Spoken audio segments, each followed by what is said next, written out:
Bien le bonjour à toutes, bien le bonjour à tous, c'est Alex, j'espère que vous allez bien, je vous souhaite la bienvenue dans cette quotidienne numéro 64 du mercredi, non, du jeudi 20 août 2015.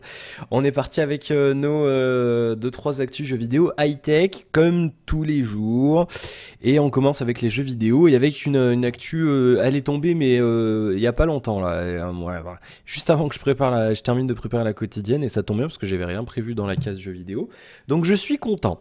Bien sûr, on me demande ce que je fais 30 secondes après que je commence à tourner la vidéo. Ça, c'est c'est systématique.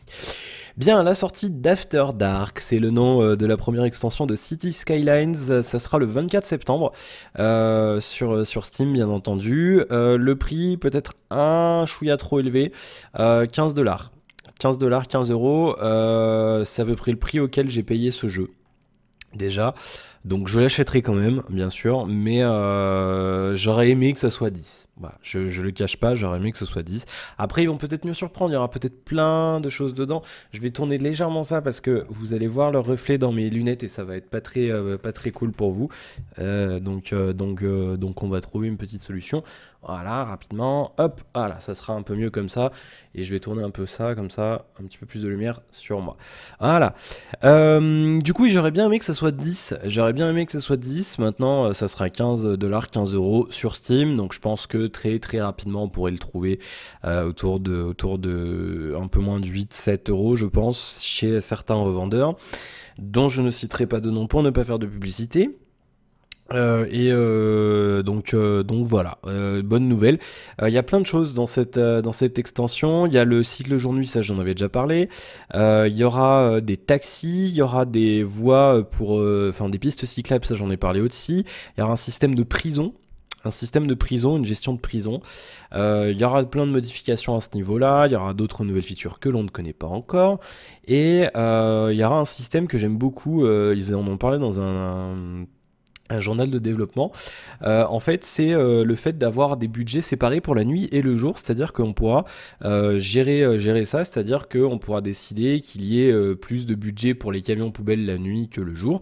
Comme ça, ça aura pour effet de faire circuler les camions poubelles la nuit et pas le jour, et éventuellement de réduire les problèmes de transport pendant la journée. Ça réduira le trafic, parce que si vous suivez mon let's play, ou surtout si vous jouez vous-même, à partir d'un certain seuil de population, au-delà de 70-80 000 habitants, on se retrouve avec excusez-moi, avec de gros problèmes de circulation, et on se retrouve surtout des fois avec des files de 10 camions poubelles qui suivent la suite, et ça cause de petits problèmes de circulation. Voilà, il y aura de la gestion de tourisme et compagnie, il y aura une nouvelle spécialisation donc pour faire du tourisme.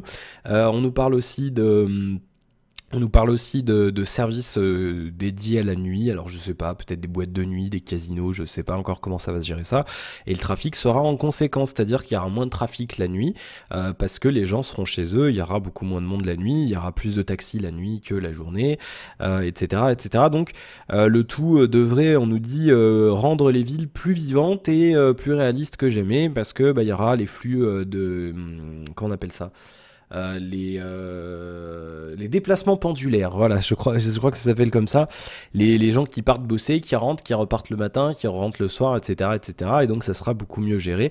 Et c'est pareil, vous pourrez gérer des lignes de transport en commun nuit et jour. Vous pourrez faire des noctiliens, des bus de nuit, voilà. Et ça c'est bien, c'est une bonne chose. Donc vous pourrez décider, telle ligne de bus fonctionne que la nuit.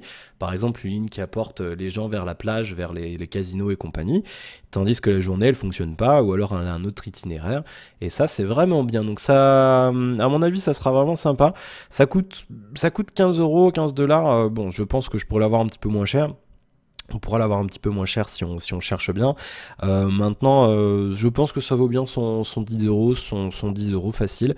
Donc on reprendra le let's play à partir du 24 septembre, ou en tout cas la semaine du 24 septembre. Là, je vous ai programmé l'épisode de ce soir, et vous aurez un épisode la semaine prochaine, et ça sera pause après pendant un mois, donc jusqu'à fin septembre, jusqu'à la sortie d'After Dark, et ensuite on continuera un petit peu jusqu'à ce que j'en ai marre. Donc je ne sais pas. pas, je ne sais pas. Je pense pas qu'on refasse 45 épisodes d'affilée, mais voilà, on reprendra un petit peu fin septembre. À noter que c'est la date aussi de la sortie de la bêta de Rainbow Six Siege, ce qui va me poser un problème de conflit de temps de jeu, donc voilà, on va se débrouiller comme on peut. Bien, côté high-tech, eh bien, l'annonce officielle du Honor 7i qui a l'air vraiment cool. J'aimerais bien pouvoir le tester. On va attendre qu'il soit annoncé en Europe. En tout cas, j'espère qu'il sera annoncé en Europe. Il y a une conférence la semaine prochaine pour la marque Honor. Donc c'est un terminal qui a été annoncé en Asie pour l'instant. Particularité majeure de ce terminal, appareil photo rotatif. Oui monsieur, appareil photo rotatif, c'est-à-dire ça. On le voit pas. Fais la mise au point, Jean-Claude. Je vais faire comme ça. Bon, vous le voyez. On le voit, en fait, ça permet de faire un pivotage. Je me cache. Bonjour. Bon, j'ai pas pensé, j'ai pas réglé le truc, c'est manuel que du coup ça marche pas. Donc en gros, oui, l'appareil photo à l'arrière, il y a une charnière et vous pouvez le basculer devant pour prendre vos photos selfie et du coup c'est pas mal. On a un appareil photo 13 mégapixels rétroéclairé BSI donc avec une ouverture de 2. C'est très bien, 2. Il y a eu mieux, hein, on a eu 1.9 ou 1.8 je crois. Donc c'est bien, 2 c'est bien, objectif grand angle 28 mm, donc pour les selfies c'est cool. Les applications de retouche photo bien entendu, on a un écran 5,2 pouces Full HD à l'avant avec 79,8% de la surface avant du téléphone recouverte par l'écran qui a d'ailleurs des très fines bordures sur les côtés, ça c'est cool. Ça mesure 141,6 par 71,2 par 7,8 mm et ça pèse 160 grammes. Une coque en plastique mais les tranches devraient être en métal. On nous parle aussi d'un capteur d'empreinte digitale qui a une grosse particularité, il n'est pas derrière le téléphone, il n'est pas devant le téléphone, il est sur le côté gauche du téléphone. Je vous le montre, alors je vais essayer de vous le montrer. Voilà, vous le voyez, hein, il est sur le côté du téléphone, il est juste là, c'est le rectangle ici. Du coup, c'est intelligent sur un portable pas très très grand. Parce que du coup, je pense, alors intelligent ou pas, mais du coup, là, avec, je prends cet exemple-là, sur un terminal, donc sur lequel on viendrait poser notre doigt ici, sur le côté gauche du terminal, finalement, ça serait intéressant, je pense, et il y a moyen que ça soit une bonne idée, finalement. Après, je verrais plus ça peut-être sur justement un grand écran, parce que si on prend un plus petit téléphone, là par exemple le Moto G qui fait 5 pouces, on peut très bien aller avec le doigt, le pouce en bas de l'écran, comme sur un Galaxy S6 par exemple, ça pose pas de problème particulier, mais c'est une idée intelligente, une idée intéressante, on verra ce que ça donne à l'usage, et pourquoi pas, après l'idéal ça serait éventuellement d'avoir un capteur des deux côtés. Bah ouais, comme ça serait intelligent.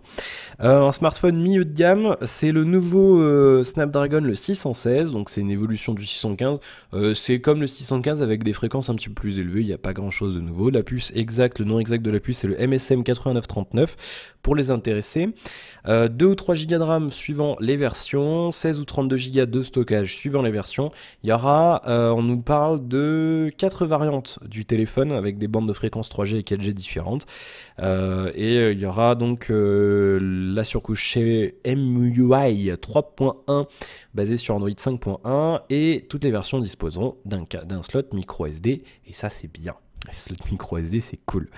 Voilà, plutôt sympa, un design tout en sobriété que je vais galérer à vous montrer encore. Voilà, on le voit un petit peu. Vous voyez un petit peu je sais, c'est pas pratique. Le bidule qui se pivote. Donc l'appareil photo, il est comme ça. Et hop, on le met devant et on peut prendre les photos devant. Moi, je trouve que c'est original. Il y avait le Oppo, je crois que c'était le Oppo Z3 qui faisait la même chose. Si je ne m'abuse, je crois que... Non, le N3. Mea culpa, c'est le N3. J'ai bien sûr fermé la page. Boulet Alexandre. Je me suis perdu la page. Donc il a été annoncé en Asie et la version la plus chère est annoncée à, je crois, alors de mémoire c'est 266 €, j'ai plus le prix en renminbi, mais ça fait 266 €. Et donc c'est 1899 renminbi. Voilà, 32 Go, 3 Go de RAM, donc la version la plus élevée. Ouais, il y aura une conférence la semaine prochaine en Europe avec le Honor 7 et je l'espère personnellement le Honor 7i parce que ce petit terminal m'a l'air bien sympa à 266 euros. Alors on peut tabler sur un 289-299 euros en France et ça se placerait rudement bien face à un concurrent comme le BQ Aquaris M5 qui est à peu près au même tarif avec une config semblable. On a aussi les M4 de Sony. Il y a d'autres terminaux sur des Snapdragon 615 et du coup avec un positionnement tarifaire autour de 300 euros, 280-300 euros, je pense qu'il aurait sa place sur le marché français avec ces petites innovations, le capteur d'empreinte digitale qu'on n'a pas chez la concurrence à ce tarif-là, un écran 5,2 pouces qu'on n'a pas non plus parce que c'est du 5 pouces sur la concurrence. Il y a moyen qu'ils se vendent bien, donc j'ose espérer qu'ils vont le sortir aussi chez nous. S'il sort, on fera une demande de prêt parce que c'est un terminal vachement intéressant à tester, je pense. Donc s'il sort chez nous, on le demandera, en espérant qu'ils puissent nous en prêter un. Voilà, c'est vrai que sinon c'est un produit intéressant. Et puis je voulais vous parler encore une fois de mon petit chouchou de la fin d'année, mon petit bébé que j'aimerais bien avoir entre les mains. Il s'agit du Venice de BlackBerry. Celui-là, je vous assure, si celui-là sort en Europe, c'est une top numéro 1 dans ma liste de choix de téléphone. Je vous l'ai dit plus tôt dans la semaine dernière dans les quotidiennes, je veux changer avant on va dire avant fin janvier 2016. Si celui-là sort, je le prends. Je m'en fous de ce qu'il y a ailleurs, je le prends. Voilà, il y a pas, s'il a une bonne batterie, je le prends. C'est tout, c'est comme ça. Pourquoi ? Eh ben parce que clavier physique, les amis, parce que clavier foutument bien physique, un truc de dingue. Donc c'est un terminal avec un écran incurvé, on parle d'un écran, je crois que c'est du 5,2 pouces si je dis pas de bêtises. On n'a plus il n'y a plus la fiche exacte. Blablabla. Non, je ne l'ai plus. Je crois que c'est 5,2 ou 5,5. On aurait un écran donc QHD, 3 Go de RAM, un Snapdragon 808, un appareil photo 18 mégapixels à l'arrière. Et je vous en supplie, BlackBerry, présentez-le à l'IFA, faites-le sortir en Europe, ce foutu téléphone, bon sang, avec les bords incurvés. En plus, un écran incurvé comme le S6 et tout, ça peut être vraiment un téléphone sérieux. Et c'est donc le premier terminal, donc il n'est pas officiel pour l'instant, mais voilà, il y a des rendus presse, c'est comme s'il était déjà officiel. Et donc du coup voilà, c'est vrai que je l'attends beaucoup. Je l'attends beaucoup et j'aimerais vraiment qu'il sorte. Alors je vous le rappelle, c'est comme je disais, c'est un terminal, un terminal donc Android avec un écran incurvé sur les deux côtés et donc il a un clavier complet AZERTY coulissant, c'est-à-dire qu'on peut le voir, on le sort depuis le dessous du téléphone et donc on a notre clavier complet, notre clavier complet physique BlackBerry comme on les aime. Donc bien sûr, ça sera en AZERTY, si ça sort chez nous, ne vous inquiétez pas, il sera pas en QWERTY. Voilà, je prie vraiment pour que ça sorte. Il y a un coup à jouer. Il y a un coup à jouer parce que des téléphones comme ça, il y a une demande. Je ne suis pas le seul. Il y en a quand même beaucoup qui regrettent ce genre de terminaux. Et c'est vrai qu'il y a un coup à jouer pour BlackBerry. D'avoir un bon terminal haut de gamme avec une bonne config qui tient bien la route. BlackBerry, si vous nous mettez une bonne batterie dedans, il y a vraiment moyen que ça soit intéressant. Là, avec le clavier physique, s'il est bon, s'il y en a toujours un confort de frappe, comme on a pu avoir sur les BlackBerry, ce que je pense que ça sera le cas, puisqu'ils ont de toute façon une montagne de brevets sur les claviers pour portable BlackBerry. C'est vrai que voilà, il y a vraiment moyen que ça soit intéressant. Bien positionné tarifairement, ça peut être vraiment un téléphone sympa qui peut avoir son public, je pense, très sincèrement. Donc, à voir. Il faut que ça sorte chez nous. Il faut vraiment que ça sorte chez nous. Et s'ils sont intelligents, ils nous rajoutent un petit stylet. Et là, vu qu'il n'y a pas de Note 5 chez nous, il faut un tabac. Non, très sincèrement, ouais, sans parler du stylet, c'est vrai que moi, c'est un terminal que j'aimerais beaucoup avoir entre les mains. Et très franchement, j'étais amoureux des téléphones BlackBerry, j'en ai eu plusieurs, mais là, ça me manque terriblement de ne pas avoir de clavier physique sur mes téléphones Android. Et là, si on a avec un bon écran, une bonne config, une bonne batterie, avec un clavier, mais je l'achète quoi. Le truc, c'est tout de suite, c'est day one. Je cherche même pas à comprendre. Bien, voilà pour les petites infos. 14 minutes, on va passer à vos commentaires. immédiatement. Il y en a plein en ce moment, ça fait plaisir, merci pour vos messages. Tukius, Strain comme un train avec un S, comme dans Spécial. ça clash entre commentaires là, dis donc. Attention. Merci pour ton commentaire, Tukius. Michel, merci pour ces quotidiennes. C'est clair que Huawei est une bonne marque. Tu as vu le Let V Max? Hein? Non. Il faut bien claquer, je crois, je vais le prendre, je te dirai mon retour. Merci à plus pour tes vidéos. Alors, je ne sais pas du tout ce qu'est ce téléphone. Est-ce que tu parlerais pas du P8 Max plutôt? Je ne sais pas. Je n'ai jamais entendu parler de ce truc. Ah non, pas du tout. Eh ouais, je le connais pas celui-là. Nanana. D'accord. Non, en fait, c'est des... D'accord, ok, très bien. Rien à voir. C'est pas du tout... Ça n'a rien à voir avec... Je connaissais pas du tout cette marque. C'est une marque asiatique. Je vous avoue, le marché asiatique, je le suis plus vraiment en ce moment. Donc c'est pas Huawei, hein, attention, c'est pas du tout Huawei. C'est une marque asiatique et on a un téléphone 6,3 pouces, donc le TV ou LETV, je sais pas comment ça se prononce. 6,3 pouces Quad HD, donc du 2K, un Snapdragon 810, 20 mégapixels capteur Sony, 4 Go de RAM, 32 Go de stockage, 4G. Et ça se vend 700 balles quand même, 700 $. Écoute, non, je connaissais pas. Ils nous disent pas la batterie, ce qu'on a dedans. C'est un petit peu dommage. J'aurais bien aimé avoir le...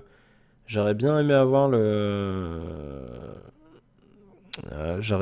la puissance de la batterie, mais je ne la trouve pas. Peut-être dans les spécifications. Screen, processeur, RAM, batterie. Non, il n'y a pas de batterie. Je suis désolé, hein. Sur les spécifications sur le site que je viens de trouver, c'est marqué no batterie, no SIM card. Bah. Très bien. Bah non, je connaissais pas du tout. Je connaissais pas du tout et apparemment oui, c'est quand même 700 $ et puis il faut l'importer donc gros risque de douane. Là, si tu te fais gauler à la douane, la TVA, mon pote, t'en as pour 200 balles. Donc avec les frais de douane et compagnie, ça douille. Je connaissais pas. Je connaissais pas du tout. Maintenant, les marques chinoises, j'ai fait Ulefone plutôt cette année. Mais après les marques inconnues, quand j'aurai plus de sous, plus de moyens pour faire des vidéos, je le ferai. Là pour l'instant, ça fait un peu doublon. Il y a l'ami Electronic Arts qui en fait beaucoup. Donc du coup, si vous voulez du contenu sur des terminaux chinois, allez voir Electronic Arts. Il en fait plein. Il le fait très bien. Donc pour l'instant, je le ferai moi peut-être plus tard, mais voilà, pour l'instant, je peux pas parce que je perds beaucoup d'argent sur ces terminaux parce que tu les achètes. Déjà, ils mettent 3 semaines à arriver. Et après, tu les revends, ils perdent.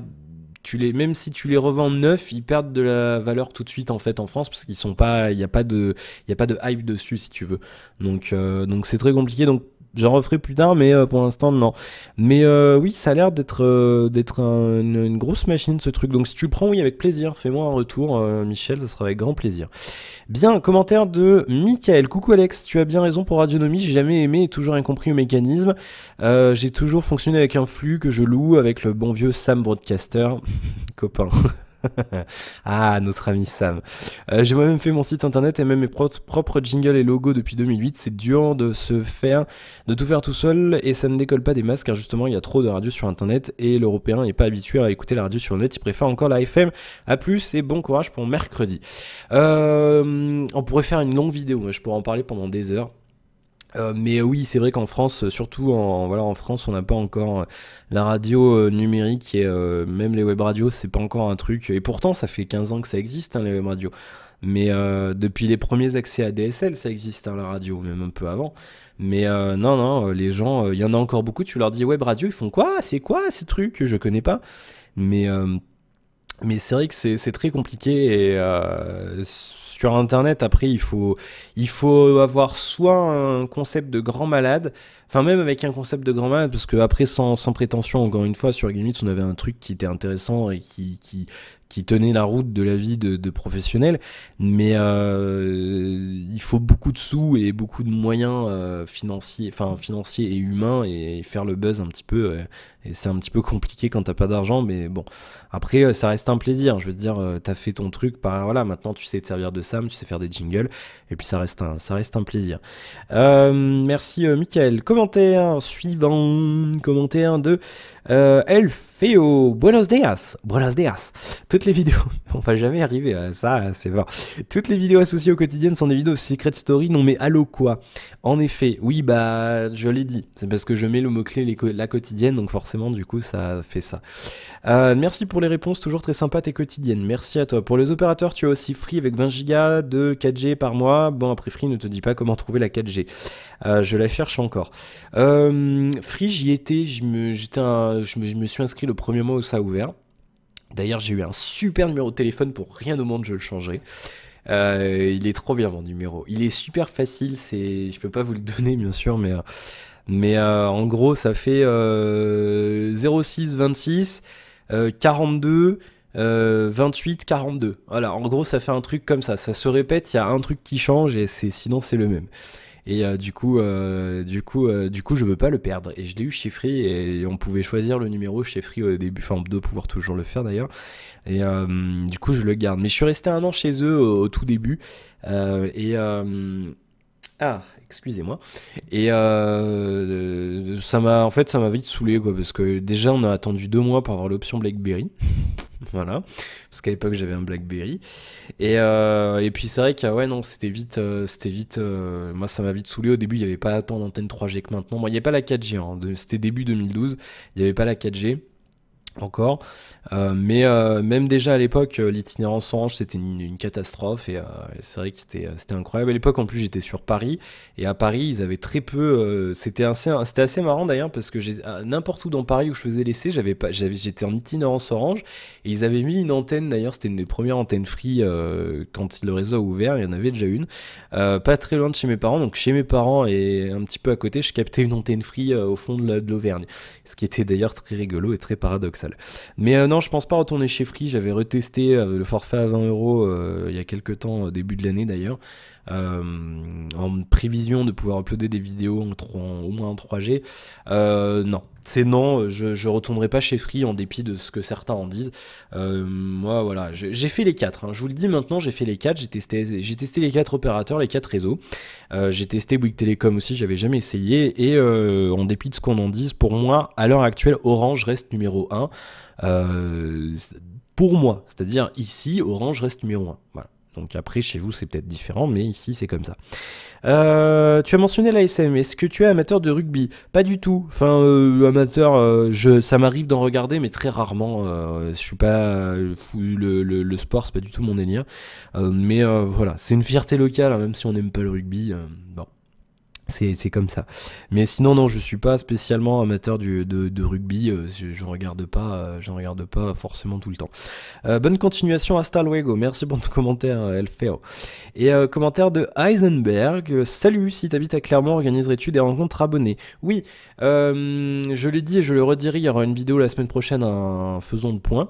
Je sais pas quand on en fera, mais j'aimerais bien faire un truc avec des abonnés, ouais, une petite bouffe ou un petit truc comme ça, un petit machin. Si vous passez après du côté de Clermont comme ça en vacances ou n'importe quoi, ou pour le boulot ou je sais pas avec une sorte, peu importe, je m'en fous. Si vous venez du côté de Clermont, n'hésitez pas à vous m'envoyer un truc et puis on peut se boire un coup à Jaude ou peu importe où. Y a aucun souci là-dessus. Après rencontre abonnés. Comme je l'ai déjà dit, j'ai toujours été assez solitaire de base en fait, et je suis pas spécialement fan de tout ce qui est convention et compagnie. Donc le jour où vous me verrez à une grosse convention, j'aurai beaucoup d'abonnés. Il faudra vraiment qu'il y ait des gens qui me le demandent. Mais c'est pas un truc que j'aime beaucoup. Je suis pas amateur de foule. J'aime bien aller faire des courses dans le centre commercial, machin et tout, mais j'aime pas la foule. En fait, j'aimerais bien faire mes courses, mais tout seul, tu sais. Genre avoir le centre commercial privatisé pour moi. Mais sinon, non, je suis pas trop fan. Donc oui, après on peut se voir, il y a pas de souci. Et j'aimerais bien un jour faire un truc, une rencontre abonnée, mais voilà, pour l'instant, c'est pas prévu et je cerne pas spécialement l'intérêt avec 1700, presque 1700 abonnés. D'autant que sur 1700 abonnés, on a à peu près à 10% de visionnage. Et c'est ce qui se passe habituellement sur YouTube, on fait 10% de visionnage, c'est-à-dire t'as 10 000 abonnés, t'as à peu près 1000 vues par vidéo. En moyenne, c'est une grosse moyenne, grosso modo on fait ça. Donc pourquoi pas, mais ça sert à rien de précipiter le truc, mais pourquoi pas, oui, après, sans problème. Pourrais-tu citer les points qui t'ont déçu le plus sur le G3 pour que tu le critiques autant, parce que j'en ai un actuellement, je suis pas vraiment déçu, à part pour la batterie, merci. Que dire sur le G3? Je me suis beaucoup exprimé sur le G3 depuis janvier. Le G3, eh bien le G3 c'était une déception. J'étais content du téléphone au début et puis en fait arrivé un mois et demi après, ça a commencé à me saouler. Alors c'est à prendre comme je le donne, c'est-à-dire que c'est à prendre comme je le donne, c'est-à-dire que quand je fais comme ça, c'est que j'ai des notifications, je les regarde sur ma montre et ça, voilà. Bon. Donc moi c'est mon expérience personnelle, c'est-à-dire que c'est pas l'expérience de tout le monde, il y en a qui en sont très satisfaits et je pense, alors on n'a jamais pu le prouver, même j'ai traîné sur les forums XDA et compagnie, ça n'a jamais été prouvé, mais je tends à penser qu'il y a eu une ou deux séries de production qui étaient un peu foireuses, parce que on a été quand même un certain nombre à avoir des problèmes de fissures sur la coque. Alors je l'ai pas là, c'est ma soeur qui l'a le G3 maintenant, je lui ai revendu. Mais en gros sur le bas de la coque du terminal, en fait elle est un peu biseautée ici, donc toi tu l'as Heisenberg, donc tu pourras voir, mais en fait si tu veux j'avais au niveau du micro, la coque est fissurée, c'est à dire qu'il y a carrément une barre qui remonte jusqu'à l'écran, c'est complètement fissuré, il y a un trait comme ça qui s'est fait tout seul, sachant que le téléphone, bon, je le cache pas, il est tombé quelques fois, mais je veux dire rien de transcendant, et surtout la fissure ne s'est pas faite au moment de la chute, et c'est quelque chose qui est apparu plus tard. Donc j'ai eu ça, et puis j'ai eu la même fissure de l'autre côté, c'est-à-dire du côté haut du téléphone, au niveau, tu sais, du port infrarouge, pareil, un trait jusqu'à l'écran, des petites fissures comme ça de la coque, et c'est un problème reconnu hein, par LG, ils le prennent en charge dans la garantie, ils peuvent te changer ta coque, mais il y a ça. Autre chose, c'est que mon téléphone se mettait à chauffer énormément, ça chauffait beaucoup, ça chauffait vraiment beaucoup, et après je pense que j'avais aussi un problème, alors je sais pas si c'est un problème software ou si j'avais un problème hardware ou je sais pas, mais à titre personnel, si t'as pu voir ma vidéo, je pense, j'ouvrais à peine deux choses dans Chrome, et j'avais des redraws de l'écran d'accueil, et je trouvais ça juste absolument insupportable, sans parler de l'histoire de payer un téléphone haut de gamme machin ou compagnie. C'était juste insupportable à l'usage et c'est quelque chose qui m'a vraiment fait péter un câble contre ce téléphone-là. Et c'est vrai que j'en ai vraiment eu ras-le-bol. Donc j'ai fait ma vidéo coup de gueule après avoir changé de téléphone. Et là, tu vois, à l'heure actuelle, j'ai mon Huawei. J'ai 3 onglets ouverts. Donc j'ai jeuxvideo.com, j'ai 20 minutes.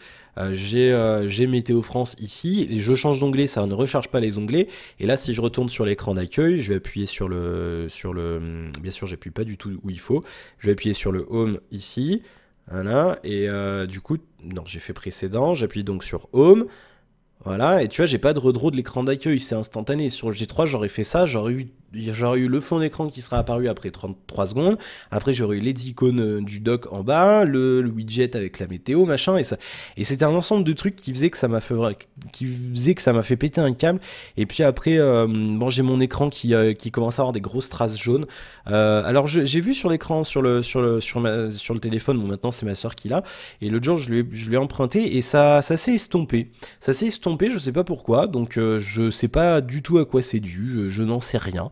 On les voit moins qu'avant. Donc du coup je sais pas. Maintenant voilà, il y avait tout ça et puis la batterie, l'autonomie qui était juste complètement pour moi qui était désastreuse. Sans doute dû aussi par rapport aux foultitudes de saloperies qu'Android embarque dedans. C'est-à-dire que à l'heure actuelle, bah là ça va me faire exactement ça, je vais pouvoir vous en parler. On a une batterie de 4100 mAh sur le Huawei, donc là on est pas mal. Alors certes je m'en suis pas beaucoup servi, mais donc là tu le vois encore une fois, top 4 des trucs utilisés, plateforme Android, système d'exploitation, service Google, et il y a écran en plein milieu, et après voilà, appli Google, alors que je me suis pas du tout servi de l'appli Google. Il fait des synchronisations de trucs dans tous les sens, et d'autant que là en plus j'ai même désactivé les synchronisations automatiques hein, depuis ce téléphone, mais non, il y a encore des trucs qui se passent. Donc ça, plus le fait que la batterie de 3000 mAh avec un Snapdragon 801 qui galère comme un porc à faire tourner l'écran 2K, du coup il tire un max d'énergie, ça chauffe, c'est pas bon pour le téléphone, la chauffe, ça n'a jamais été l'ami des composants électroniques. Le tout cumulé, en fait, si tu veux, ça, à mon avis, ça a fait que le téléphone a beaucoup souffert. Et dans tous les cas, voilà, moi, c'était une très bonne expérience au début, et puis ça a fini par se dégrader petit à petit. Il y a aussi le problème, je pense, alors ça c'est un long débat, c'est un très long débat.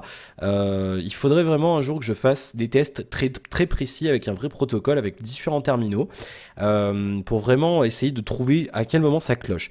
Le problème pour moi, Android, c'est que c'est un OS qui est encore pire que Windows, il s'encrasse à une vitesse grande, et Windows, au bout d'un moment, il faut quand même faire un petit peu de ménage, aller vider des trucs dans le registre, parce qu'il y a des trucs qui restent quand tu désinstalles un programme. Il faut faire du ménage, il faut virer des fichiers temporaires, il faut vraiment faire le tout, ou alors carrément des fois il faut formater et repartir à zéro.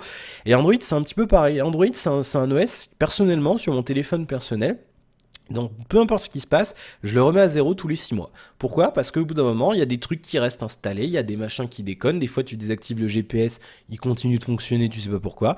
Il y a tout un tas de choses qui font que, pour moi, Android, j'ai l'impression que c'est un OS qui est pas fini, et du coup, dans certains terminaux ça passe, comme là le Huawei, bon j'ai des wake lock, mais vu que la batterie elle fait 4100, ben ça va.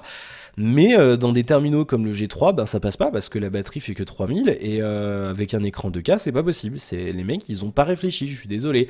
On met tu prends le G2, c'était la même batterie, 3000, ça allait super bien, on avait des autonomies de ouf, on faisait 7-8 heures screen avec le G2 hein, sans problème. Bah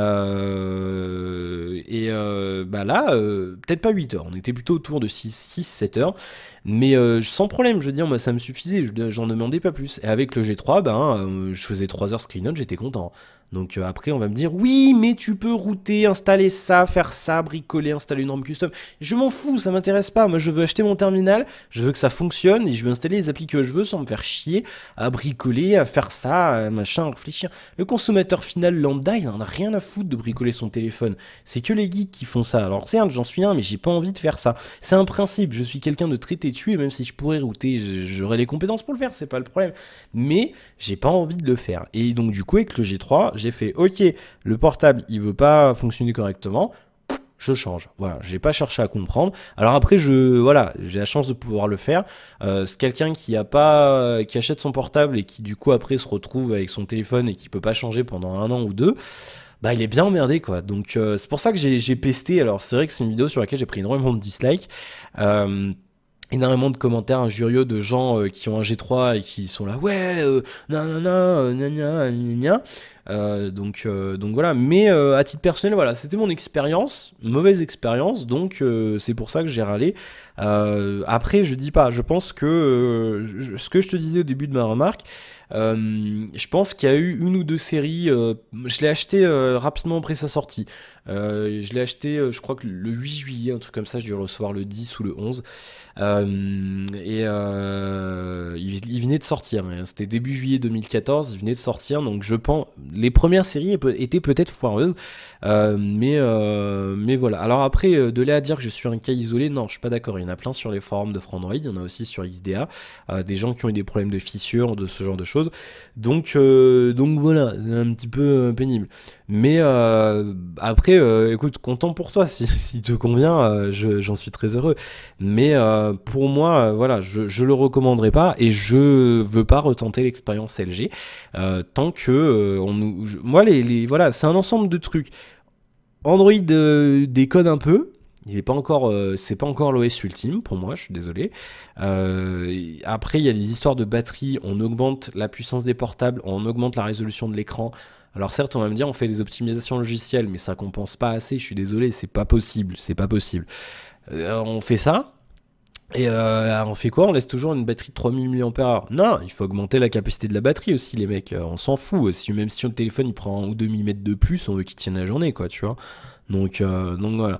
Pour l'instant, il y a des marques, tu vois, LG, j'aurais bien aimé tester le G4, mais j'ai pas envie de prendre le risque, et j'ai pas envie, on me l'a, bon, LG, c'était un peu, on s'en bat les couilles, démerdez-vous, limite on nous envoyait chier quand on a fait une demande de prêt, donc voilà, tu vois, j'ai pas dépensé des sous et perdre des sous pour le G4, il y a eu beaucoup de critiques déjà sur ce terminal, donc voilà, on testera peut-être le G5 l'an prochain, mais le G4 est pas dans ma liste de terminaux que je pourrais être susceptible d'acheter, quoi. Donc voilà, c'est mon expérience. Après, encore une fois, il faut chacun a son expérience avec tel ou tel terminal. Voilà, bon. Fin de l'aparté sur le G3, merci pour ton commentaire Heisenberg, qui est peut-être auvergnat, peut-être Clermont toi vu ta question. Bien, voilà, 34 minutes. Petite info sur les vidéos. Je ne ferai pas de critique du coup sur les Nvidia 3D Vision 2. Pourquoi parce que j'ai voulu la tourner tout à l'heure, je me suis arraché les cheveux, j'arrive plus à faire fonctionner ce machin. Donc j'ai dit ok, ça m'énerve, je fais pas. Je ferai peut-être un point, je le ferai peut-être en vidéo, mais sans vous montrer quoi que ce soit. Mais en somme, voilà, j'en ai déjà parlé dans les quotidiennes, donc je verrai. Je sais même pas si je mettrai le déballage en fait, pour tout vous dire.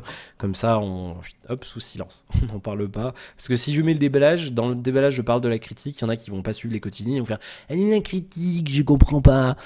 Du coup, je sais pas, je mettrai peut-être pas le déballage.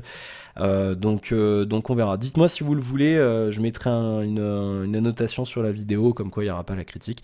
Mais voilà, je le ferai pas. Là, je vais faire le colis. Il est quoi 4h15. Je vais aller faire les colis. Là, j'ai des trucs je vais renvoyer ça. Et puis voilà, on n'en parlera plus. Qu'est-ce que je voulais vous dire d'autre ? Oui, du coup, Cityscape, je vous l'ai déjà dit, mais pause à partir de la semaine prochaine jusqu'à fin septembre. Je ne sais pas ce que je vais faire en jeu vidéo en attendant. Je ne sais pas si je vais en faire. Donc je ne sais pas. On va voir. Il y aura peut-être un peu moins de vidéos là pendant un mois. Mais il y aura quand même les quotidiennes. Il y aura le high-tech, bien sûr. Donc ne vous inquiétez pas. Et on fera un petit peu de jeux vidéo. Je trouverai quelque chose à faire. J'ai 2-3 jeux que je voudrais éventuellement vous présenter. Donc je le ferai. À ce moment-là, il faudra que je vous tourne la critique aussi de la souris, là, de la sabre laser. Elle est vraiment géniale cette souris, hein. Franchement, elle est mieux que la M65. La M65, je la vendrai, je la mettrai sur eBay si elle vous intéresse. Elle partira pas cher hein, parce que la molette déconne. Donc si vous voulez la récupérer pour la démonter, pour la réparer ou pour pièces détachées si vous en avez déjà une ou que sais-je.